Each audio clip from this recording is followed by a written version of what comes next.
Okay, so today's the day I actually try it out. I'm here with my friend Mary. Say hi, Mary. Hi. And we are going first to take an AllRidi from Town to West Mall and take a TTRideShare from West Mall to back to Town. So let's see how it goes.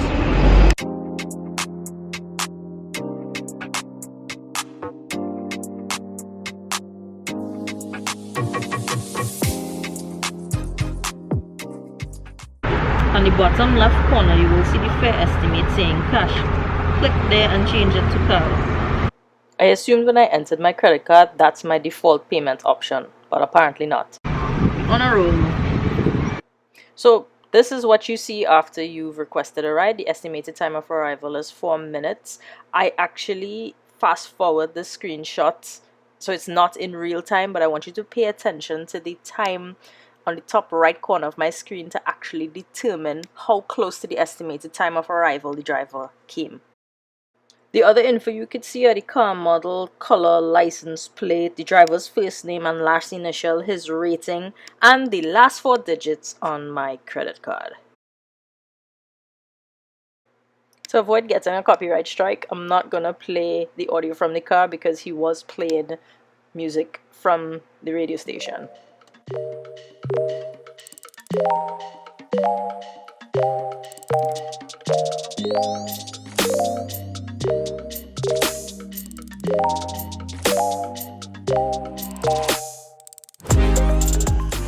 I can't complain about cleanliness. The taxi was clean, it didn't have any foul odors, so it was pretty pleasant. So I only really recorded my screen coming to the end of the trip. But you could see the blue dot is my phone updating in real time and the car represents the taxi, but you could always see the car is playing catch up to my phone in terms of location. Not too far behind, but still lagging behind.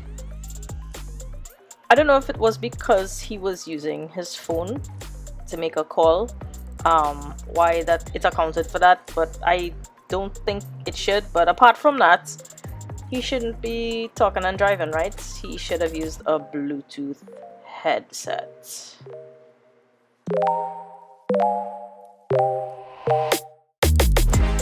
Other than that, he was driving within the speed limit and that was fine.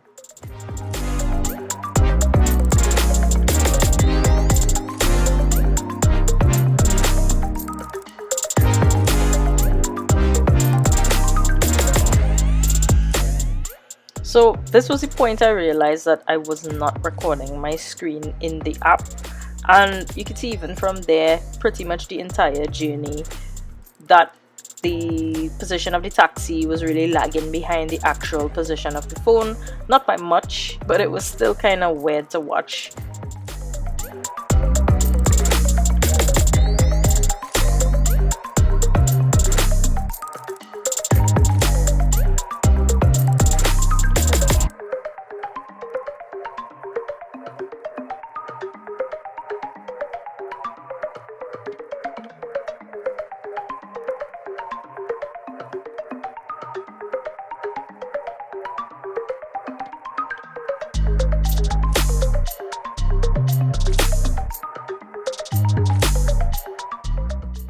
So we're almost at the drop-off point, which is the entrance closer to Guardian Life building.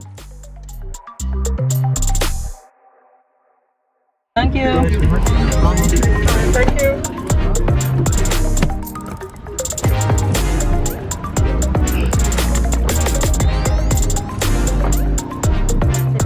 Yes.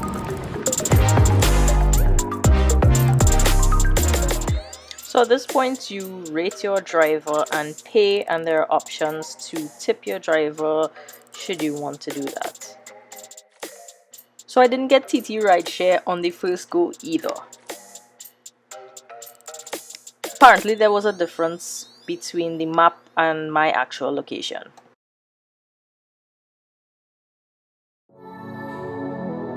So the estimated time of arrival for my TTRideShare driver is 4 minutes, and he messages me to say he's on his way.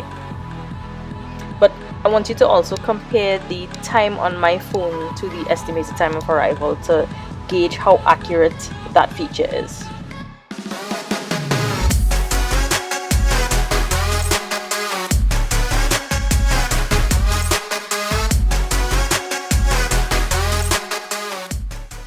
Again, the ride has not started, but the blue dot is my phone as I'm making my way to the vehicle.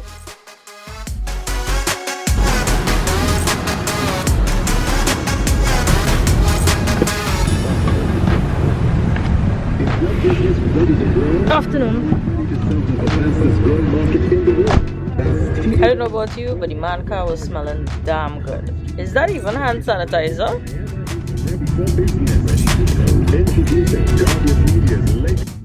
So right after the trip starts, I get the option to save this as a location, and in terms of information, I could see the driver's first and last name, his picture, his rating, and his license plate number, and no numbers from my credit card are visible.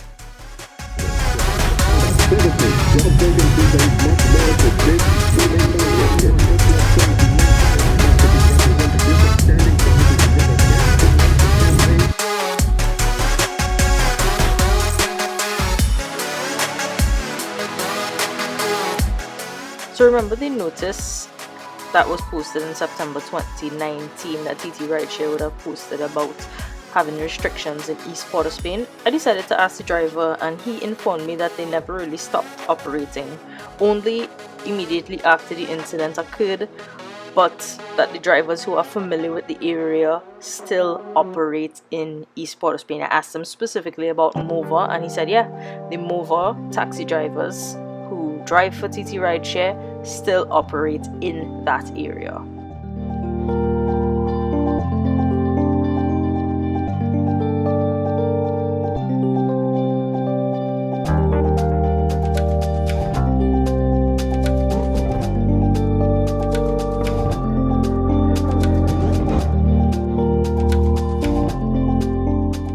So we would have passed Cocorite a long time ago, but the car is still saying that it actually hasn't turned onto the highway heading east. And I didn't notice this at the time. It's only when I was looking back at the screen recording I realized that the location of the cab wasn't updating in real time. Traffic wasn't bad heading east for 20 to 2. Just enjoying the scenery and not having to drive.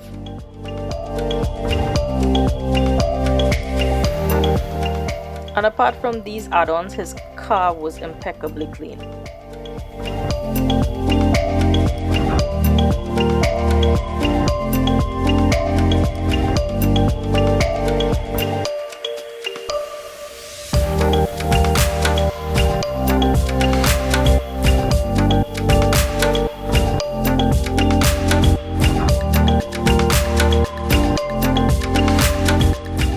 Just keep your eye on the car and wait for it.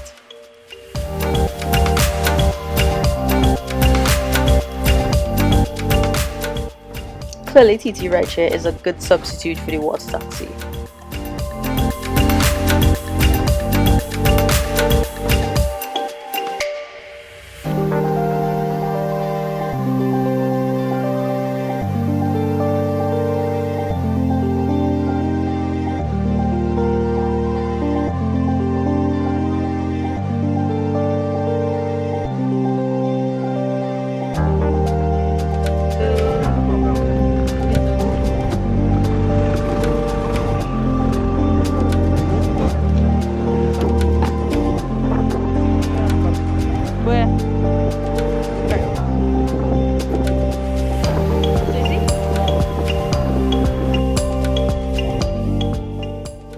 So at the end of the trip, when the driver ends it, there's an option to tip, pay, and then rate the overall experience. To be completely honest with you, I actually thought that, you know, those nice yellow HRVs that you see in the AllRidi ads, I thought one of those was actually going to come pick us up. So in terms of estimated time of arrival and how accurate, how it compared to the actual time of arrival, TTRideShare's estimate was more accurate. TTRideShare estimated 4 minutes and it actually took the cab 4 minutes. AllRidi, on the other hand, estimated 4 minutes and actually took 8 minutes. Now, based on information from TTRideShare's YouTube page, they actually explain that based on the information and the data that they get from Google, I guess with respect to like traffic and all of that, the Google Maps platform, this accounts for any inaccuracies that they get in the estimated time of arrival. So I'm assuming the same applies to AllRidi since they also seem to use Google Maps. And at this point, I also want to point out that both services, I didn't mention it in the video, that both services, the drivers actually called when they were approaching me, or the point on the map that I indicated that I was. The only difference was TTRideShare's driver used the chat function. And I don't know if AllRidi has a chat function for its drivers, because in this instance, I didn't communicate with the driver via chat. To be completely honest with you, I don't know how I feel about communicating with a driver using that platform. I know that they probably have like pre-assigned messages and so, but I mean, I could just imagine it could be distracting and it could be potentially hazardous for the driver themselves, but I don't know, that's just my opinion. So let's talk about strategic differences with both apps. As soon as the trip starts, I'm prompted by TTRideShare's app to save the location that I was leaving from to my account. I didn't see that option for AllRidi. And the both of them vary in terms of information about the driver and the vehicle that they show.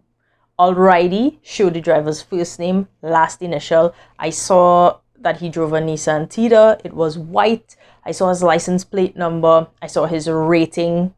But TTRideShare, in terms of vehicle information, did not have the color of the vehicle or the make and model. I only got a registration plate, a license plate. Other than that, I saw my driver's whole name. Now, I'm thinking back because I'm a verified rider with TTRideShare. I submitted the identification and the selfie. So I'm wondering if the driver sees my full name. Remember, AllRidi marketed this as a safety feature for them. They kind of withheld your privacy from the driver. The driver does not see your last name. Similarly, I didn't see his last name. But I'm wondering with TTRideShare, what information about the passenger can the driver see? And I can't brush this one over, but there were vast differences with the GPS service overall, how it fastly updated. Now, I don't know if this is as a result of the driver's handset. I think my AllRidi driver had like a newer iPhone. My TTRideShare driver had what seemed to me to be an older model Android phone. I don't know if those things count. I don't know like what the speed of his data connection was. I don't know if that contributes. But you saw from what my experience was that the TTRideShare's GPS in-app was not updating in real time. And for me, this begs the question, how is this affecting the functionality of the safety features they're promoting if my location is not updating in real time on the app? So let's talk a little bit about cost. And in part one, we would have already established that TTRideShare was the more expensive service. And true to form, I ended up paying $6 more for the same route with TTRideShare. So I paid $22 with AllRidi, and $22 is actually the minimum fare that they offer. So TTRideShare says that if the combination of distance, time, and base fare don't exceed $25, the minimum fare will be applied. So I don't know, there wasn't any traffic. I can't pinpoint how come I ended up paying the fare that I did. And I know for a fact that I didn't have priority pricing, because they said that there's a notification that alerts you if there is priority pricing for your trip. So, I mean, the comparison that I did is not foolproof. There are several limitations, one of them being location. Perhaps Port of Spain is not good for AllRidi, but it's better for TTRideShare, and this accounted for the poor estimated time of arrival. Maybe it was the time of day, again with Google's limitations. And again, even though I mentioned in part 1 about the SOS functionalities that both of them were marketing on their websites, I didn't actually use those things, so maybe my review is a little bit lacking in that regard. So I would love to hear from you. Are there any other companies in Trinidad that you think I should review or look into? What was your experience with these companies? Was it good or was it bad? Just let me know in the comments below. If you've liked this video, please give it a thumbs up. And well, that's pretty much it for this video. And until next time, bye.